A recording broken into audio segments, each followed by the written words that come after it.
Now time for Hard Talk. And my guest this morning is a former Minister for Local Government and Rural Development. He's also a former Member of Parliament for the Amenfi East constituency in the Western region. Akwasi Oppong Fosu is my guest. Good morning, sir. How are you? Very well, thank you. Where have you been hiding? I'm around. I've been working. I've been engaging key influencers and the grassroots in the upcoming elections. Now, last week, former President Mohammed held a governance forum where he seeks to reset Ghana for governance and accountability. If the NDC wins the 2024 general elections, how will the next NDC government be in terms of governance? And local governance particularly, because you superintended over local governance before. Sure. Local governance is an integral part of the governance framework. Right. And I am particularly happy that he held this forum because the focus all along since 2016, when Dr. Bawumia emerged on the political scene, has been on the economy. Right. But economic issues, we consider them as a subset of the governance structure. If you don't have your systems in place, it will affect the economy.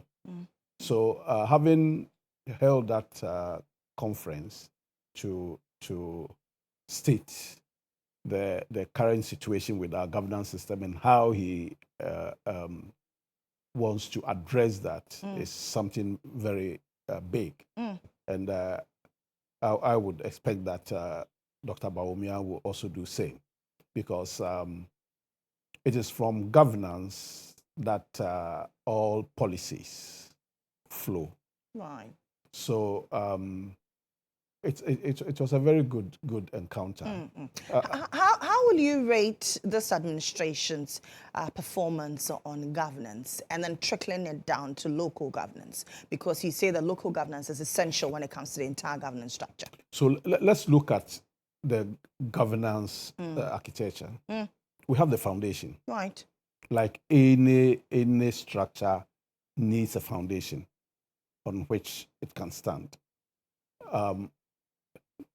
The foundation blocks of governance are clear to all of us in terms of the principles: voice, participation, and representation. We have issues of probity, transparency, and accountability. We have rule of law, protection of human rights, responsiveness of government, and all that. So that forms the base.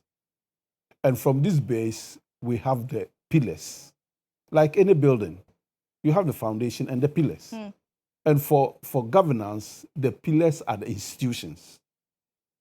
Both the institutions of state, independent institutions like the Electoral Commission that will ensure representation, free and fair election as one of the foundation blocks. We have the judiciary. We have Parliament itself that has, among other responsibilities, oversight responsibility over the executive. We have the Auditor General's Department and other anti-corruption institutions. All these are pillars, the formal pillars of state. Beyond that, we have the non-state institutions, traditional leaders, private sector business leaders, religious leaders. They all play a role. Civil society organizations, independent media like GHOne. They are the pillars of the architecture of governance.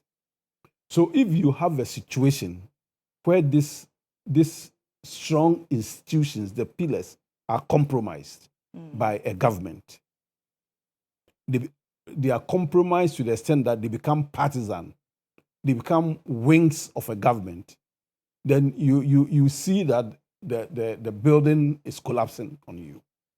If the foundation blocks are eroded, you have a situation where the building is hanging.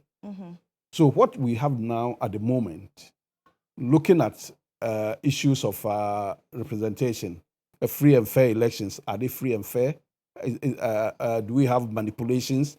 We have the Electoral Commission that is expected to present itself as non-partisan, independent, holding the highest level of integrity in their work.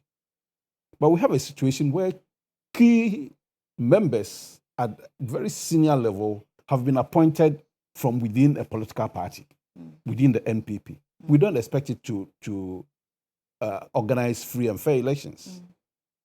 So these are the issues that have resulted in the loss of confidence and trust in governance, in government, particularly this government. And when leadership loses trust and confidence of the people that they are leading, then they also lose legitimacy. So as we sit here now, this government, the NPP government, has lost trust of the people and has lost legitimacy to lead the country.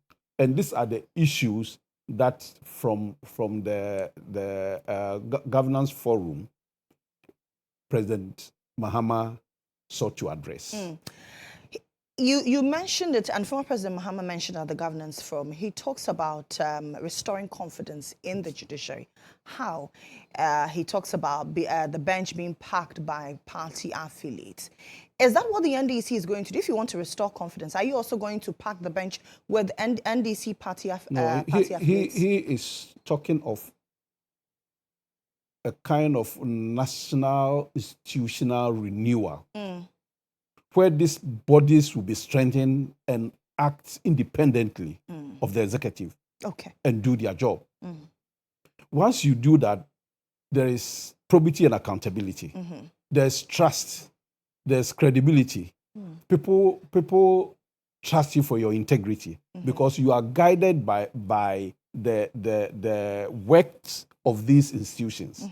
If they are working effectively and are not tied to the apron strings of government, as we are witnessing now, for a leader leading a country such as Ghana, you be in the position to formulate your policies and implement them effectively. But so long as all these institutions that will act as checks on your performance, on your activities are weakened, then impunity sets in because you believe that you can do anything and get away with it, as we are experiencing now. People are doing things and they believe and know that they will get away with it. Anything is possible in this country. That's what we are experiencing. Is that not a blot on the judiciary? Is that not deepening the confidence in the judiciary, the no confidence in the judiciary? No. If the NDC goes on this tangent of always saying that, well, this is possible, if anybody can get away with everything, is that not deepening the no confidence in the judiciary? And then we'll have a security challenge on our hands. Well, you see, it's a reflection. Whatever the NDC says, it's a reflection of what is happening in the country, what Ghanaians are saying. And when we say it, they react. But when their own Minister of National Security assessed the situation and warned that with the way that they handle issues that are political in nature, all of them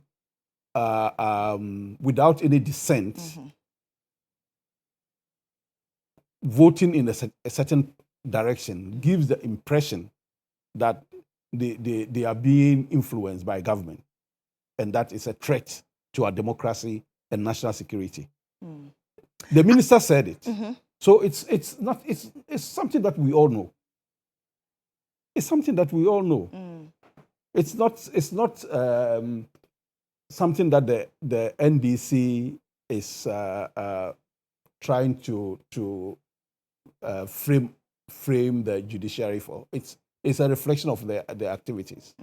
As you talk about security, I am from Bawku, so I'm interested in the issues of Bawku. Right. What will the NDC do different? I have seen the NDC say this government is to blame for whatever is happening in Bawku. Why don't we come together, party A, party B, party C, and sit down, Giorgio, and think about the way forward, instead of politicizing whatever is happening in Bawku?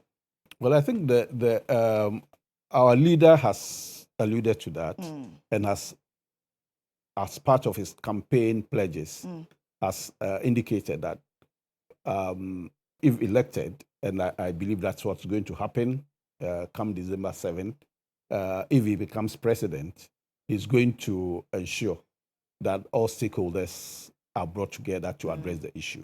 I remember that was the initiative during the GHOne crisis, where it was NDC that initiated the high-level intervention by the Asantehene Otumfuo Osei to resolve the crisis. So I believe, having said that, former President Mahama, it will follow a similar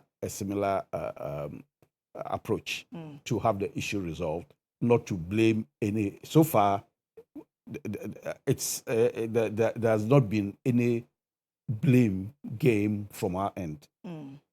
He has indicated that he's going to bring all the factions together and bring in external stakeholders to help address the issue. You are an expert in local governance. In this whole thing, what are we missing?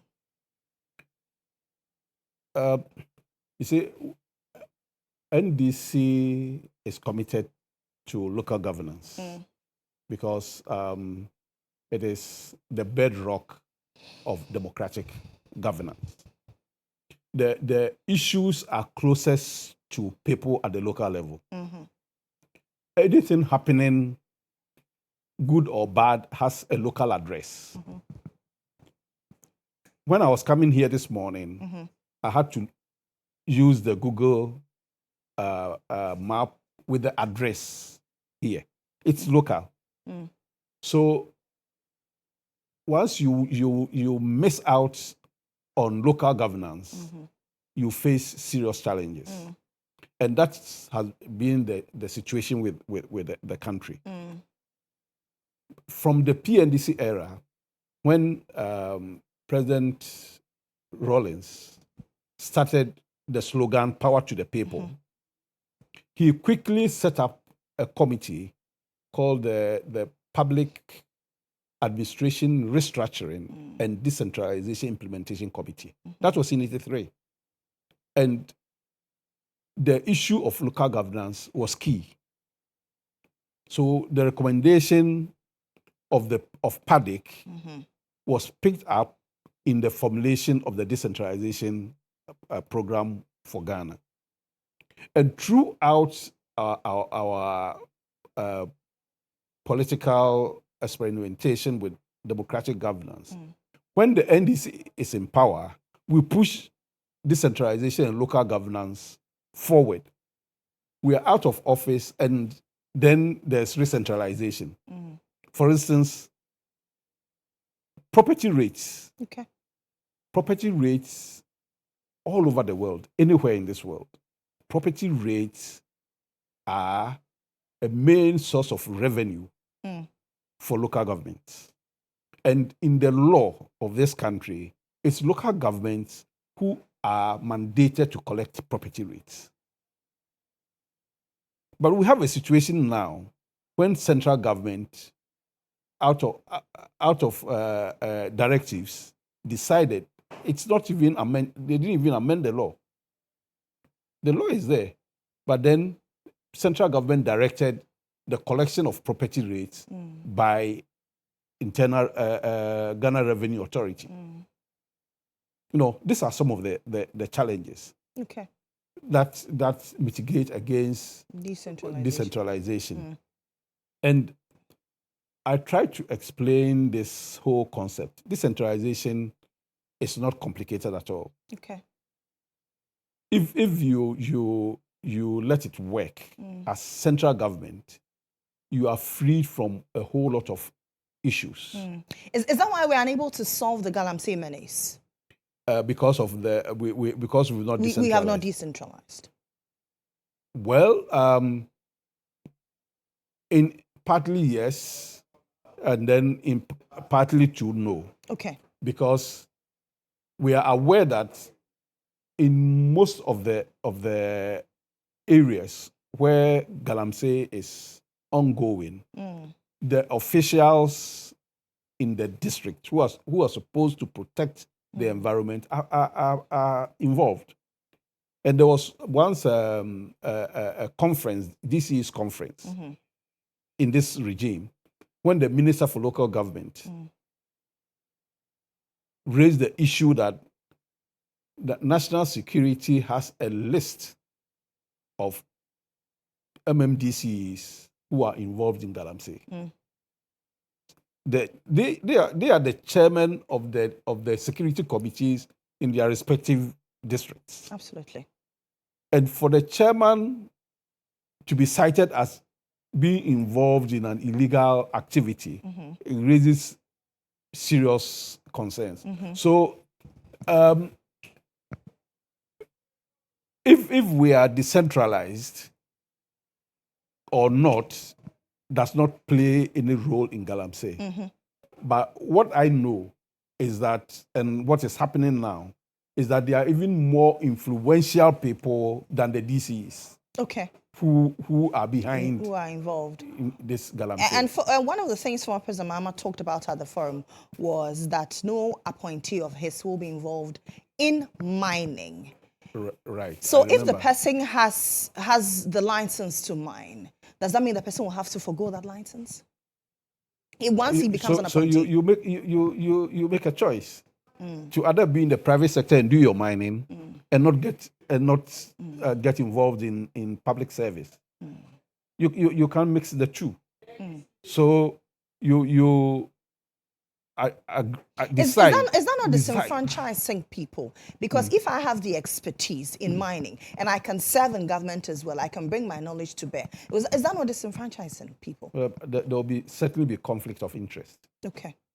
That's why appointees, public service, non-political public service holders, and political public service holders are not expected to do any other jobs beyond their duties. Recently, there was a controversy over the DRIP project where machinery is procured for the assemblies. Is that the way to go? No, these are some of the issues of centralization. The assemblies have their money. Give it to them. The assemblies, by law, have part of the national budget to spend in any way that the assembly has decided. It is not for central government to spend the monies of the assemblies. That is the first point in this whole business. There are people are raising issues of inflation of the cost and all that. That's not even my concern. My concern here is the breach. Okay. Is the breach of the law. Central government has no right to spend monies of the assemblies. Okay. Is the NDC winning this election, and on what basis? No, this election is, how I see it, it's not NDC NPP. Okay.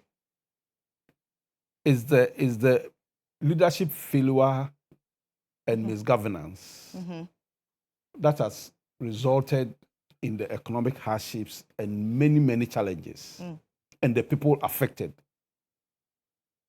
and the kind of discontent and disappointment that is snowballing into these elections.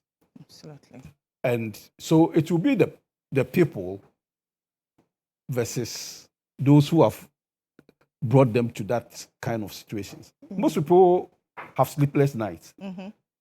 The only saving grace is that there is an election that gives them the opportunity to change an incumbent government, which has brought them to that kind of hardships.